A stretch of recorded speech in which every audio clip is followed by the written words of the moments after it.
అవునండి. బ్రహ్మదేవుడు ఎలా ఉన్నాడా ఎలాండి? సాగు కొడుకులమ్మ చదువు కొన్నాడమ్మా అవును దశకవాడు బ్రహ్మదేవుడు సాబుడుగులు బ్రహ్మ చదువులో ఉన్నాడు ఎంత చక్కటి వాడు బ్రహ్మదేవుడు సాగు కొడుకు బ్రహ్మ చదువుతా ఉన్నాడండి ఆ. బ్రహ్మ గ్రంథాలు రాస్తా ఉన్నాడు ఆ. బ్రహ్మదేవుడు సప్తపతి దేవత అన్నాడు దేవుని. దేవిలో ఓ దేవి సప్తపతి దేవ అవును ఓడొస్తున్నాడు పుడుగరుడు పరమడుగు పోతాడు దేవేలో దేవే సరస్వతి దేవో వస్తున్నాడు వరడు వరబడుతాడు అలాగనగానే మహానుభావుడు మునీంద్రుడు ఆ. ఈ యొక్క బ్రహ్మదేవుడి దగ్గరకు వచ్చి వచ్చి ఏమంటున్నారు గోవిందా గోయలు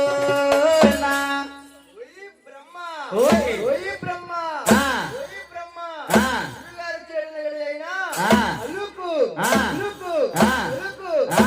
ఏమీ లేకుండా ఆ. సకలదేవ సవతారాడుతున్నావా ఆ. ఈ మూర్ఖుడా ఆ. నా శాపం పట్టు ఆ. ముళ్ళకాళ్ళు ఆ. ముళ్ళకాళ్ళు ఆ. ముళ్ళు ఆ. గోపురాలు ఆ. ఏమీ ఉండవు ఆ. ఏ నా శాపం. అయ్యో మాయోయ్ మాయోయ్ మా అయ్య బంగారు అయిపోయాడు బాబు గోవిందా గోయలు ఎప్పుడైతే మహానుభావుడు మునీంద్రుడు బ్రహ్మదేవుడు స్వాపన కనపడేస్తాడు ఆ. ఆ బ్రహ్మ అయ్యయ్యా ఓ రాజు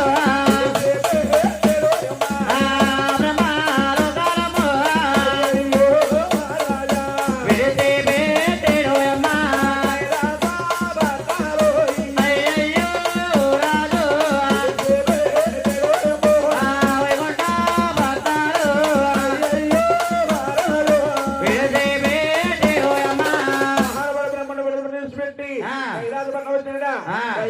గౌరీ శంకర పార్వతీదేవి కూడా ఆ. శుభతాండవం కలుగున్నాడు ఆ. శంకరుడు పార్వతీదేవి అన్నాడు ఏమని? దేవి ఓయ్. మునుడొస్తున్నాడు ఆ. వరమడుగుతాడు ఆ. అలాగనగానే ఆ. ఈ యొక్క మునీంద్రుడు వచ్చి ఆ. ఏమంటున్నాడు గోవిందో గోయలు ఓయి శంకర ఓయ్ ఓయ్ ఓయి శంకర ఆ. ఓయి శంకర ఆ. గురుగారు వచ్చి ఆ. ఏడేళ్ళ గడియైనా ఆ. అలుకు ఆ. అలుకు ఓ. ఏమీ లేకుండా ఆ. పార్వతి దేవుడు సరసాలాడుతున్నావా ఆ. ఈ మూర్ఖుడా ఆ. నా శాపం పట్టు ఆ. ముళ్ళకాళ్ళు ఆ. ముళ్ళకాళ్ళు ఆ. ముళ్ళు ఆ. గోపురాలు ఆ. పెద్ద పెద్దవి ఉంటాయి కానీ కానీ ఈ నిజ స్వరూపానికి ఎవరు పూజ చేయరయ్యా ఆ. ఈ ఆత్మలింగానికి పూజ చేయగాక ఆ. అయ్యో బాబు ఏమంటారు గురుగారు అది ఇక్కడ ఏమంది ఎవరి మందిలా ఉందో ఏం బాగుంటుంది ఇద్దరు బాబు ఎర్రబందరు ఏ బారు బాగుంటుందండి అప్ప బాబాయ్ గోవిందా గోయలు ఎప్పుడైతే మహానుభావుడు ఎదురుగా శాపన కనపడేస్తాడు ఆ. కైలాస పట్టణం విడిచిపెట్టి వైకుంఠ పట్టం ఈ వెళుతున్నాడు మహానుభావుడు వైకుంఠ పట్టణం బయలుదేరుతా ఉన్నాడు ఆ. వైకుంఠ పట్టణాన ఆ.